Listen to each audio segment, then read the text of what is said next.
Welcome to my channel Jyotsna cooking को आपन को स्वागत। चलतु आज आम अंडा चॉप करवा। जेहेतु ये मु आलू मसला सब कर मु अंडा गुड़ाक फाड़ फाड़ कर काटी नहीं। देखो यही टाइप काटे ये सब अंडा गुड़ाक काटी नहीं।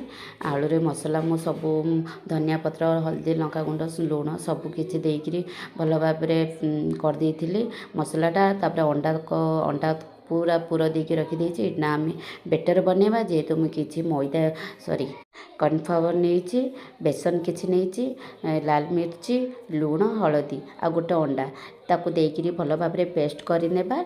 कलर फ्रूट मुझे देती कलर आसापी।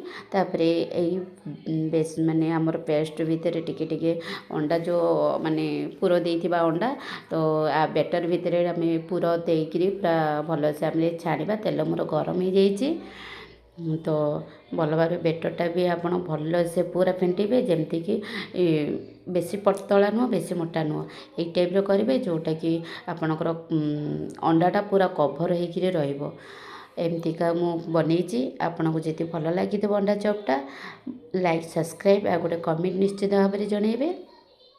देखो अंडा एमती आमर हो जाए ना मु सर्व करने मो पुओ को दूसरी किसी एठी मु सॉक्स नहीं तापर पियाज टिके नहीं तो भल लगे पुओ को इना दूची। मो पुओ इना खाऊँ तो गरम अच्छे फास्ट टिके टिके खाऊँ सी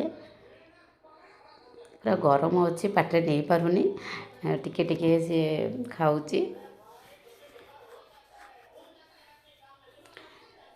रोचे जय जगन्नाथ सांग मैंने भल लगे कमेंट करवा भूलें। यही टाइप अंडा चॉप बनातु घरे खातु समस्त को दिंतु।